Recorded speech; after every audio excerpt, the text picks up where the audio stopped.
All right, so this is going to be one of my first few podcast-esque riding videos in Vietnam. I'll just talk about how easy it is to ride a bike and the opposite as well, how hard it can be on a bicycle in Ho Chi Minh City or Saigon and in Vietnam. So in the interest of time, I'll cut only to the interesting part of the videos. So I'll sum up the cycling experience in Vietnam as being extremely unique because the country is still very dominated by motorbike, as you can already see in the video. So the thing is that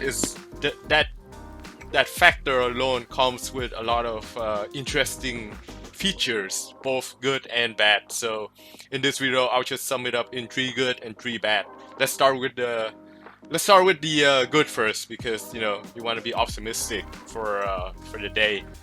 So one of the best thing about cycling in Vietnam is that since everyone is already on a motorbike, the culture here is very used to you on a bicycle, even though you're obviously going to be a bit slower and a bit more fragile. I would say. So in this situation, as you can see, everyone already know how to navigate their vehicle around me. I don't have to fight a lot of time for road clearance or anything like that.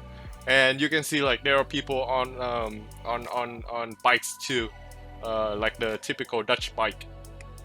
And there are a lot of street activities. So on the sidewalk, you can see people selling stuff. So you know, you just have to be careful of people pulling in and out, but they tend to be um, quite slow, as you can see in the car in the videos here. If you notice, they're moving in and out quite slow, so that's a good part. The second part is that because of the motorbike, the infrastructure is kind of built to be ridden on two wheels. If you're on a bicycle versus a motorbike, obviously there are certain differences, but the infrastructure itself are already kind of separated. So you don't have this situation of fighting for bike lanes or fighting for separate cycling infrastructures. It can be quite dangerous sharing the roads with a motorbike, and I will show an example of that later as well. But as you can see in the videos, it's quite straightforward in terms of where you're going to be able to ride versus having to compete with the heavier vehicles like the cars and the trucks. That's the key things too. A lot of people are afraid because they see that cars and trucks are very sort of a chaotic situation here in Vietnam. But if you if you're comfortable with it, like if you're riding for a while now, you can sort of guess where people are going to be, and that helps a lot too because in cycling and in other motorsport, there's a thing called the line where you keep your line, you don't swerve around things like that. And obviously, as you can see in the videos, people tend to do go on the straight line. They don't wiggle around too much, and that does help with the cycling experience. The third and last thing is that I would say the infrastructure itself, like the quality of it, is quite good. Obviously, Vietnam is still a developing country, and the route that I took today is one of the faster route. That means that the road condition tends to be less congested, and the roads are a bit newer. So that helps a lot with the bumpiness or things like that. The unpredictability of it is quite low, so you know what to expect riding on this road. It does change significantly when it rains, but to be honest, it's miserable either way on the bike, on the motorbike, even in the car because flooding is or inundations. That's what I think the term is. That the roads are completely clogged by water, so it's just a miserable experience for all. Um, so going to one of the worst part about driving in Vietnam is that, or cycling in Vietnam is that because it's you know there's a lot of people participating in traffics and also on a motorbike. As you can see here, this guy literally just swerved into me without any notice or any warning. So that's that is quite rare, to be honest. Like out of all the rides, for example, out of all 20 rides, I would get like 4 or 5 situations like that, but it tends to be manageable because they're also on a motorbike, so they're quite, they'll take extra cautions in swerving into you as well, because if you do crash, like it's gonna be a problem for both sides. The second bad thing about cycling in Vietnam is the weather. uh, you can't really control that factor. It's sort of just a natural features, but you do have to acclimate yourself in riding in this. It's much more humid, hotter.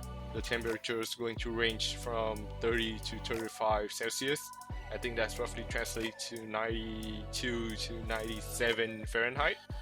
And that is, you will get used to it. I promise. As you can see, like there are a lot of people on the streets, they're used to it, and I got used to it as well after a while.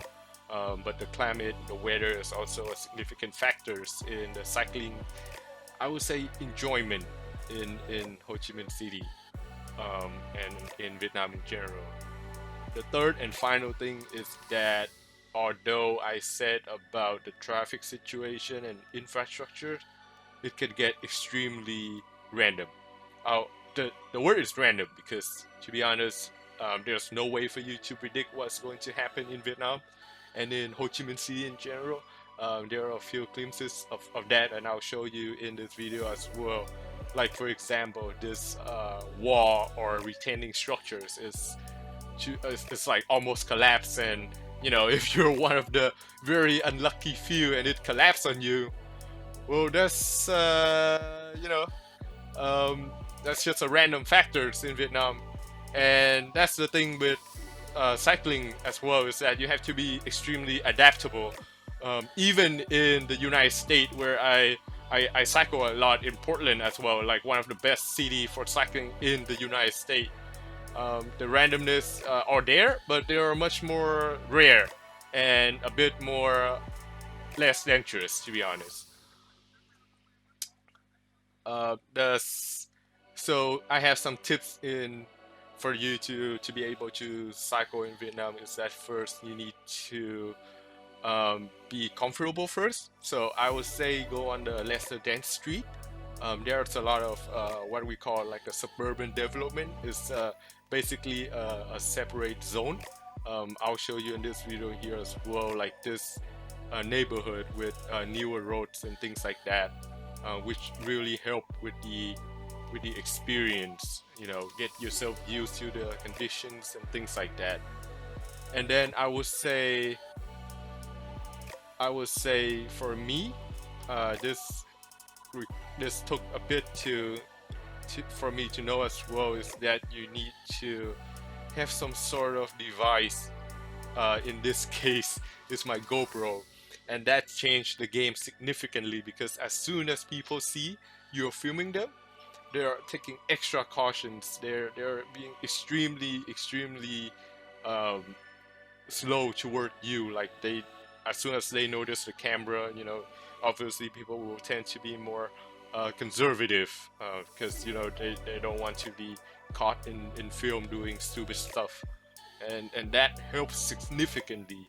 And you don't have to invest in an expensive GoPro. You can literally, I saw one of my friends literally like just tape a very dinky old digital camera, like the one back in the 2010s, on his bike, and that also reduced the chance that he got swerved by people, because just the notions of having yourself filmed just make people much more cautious about their actions. It's just a psychological thing too, but that can literally means the difference between life and death for cyclists. And one of the final notes I would say is that if you can in Vietnam, or cycling in Ho Chi Minh City in general, do pick a bike with a chunkier tire.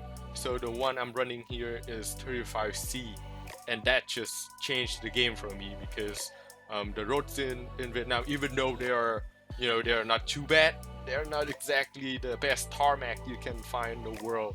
And if you're going down to less than 30C, for example, the extremely skinny 25C, or the much more common 28C, I would say those are much more um, those are just hard for you to get an enjoyable cycling experience in Ho Chi Minh City or in Vietnam.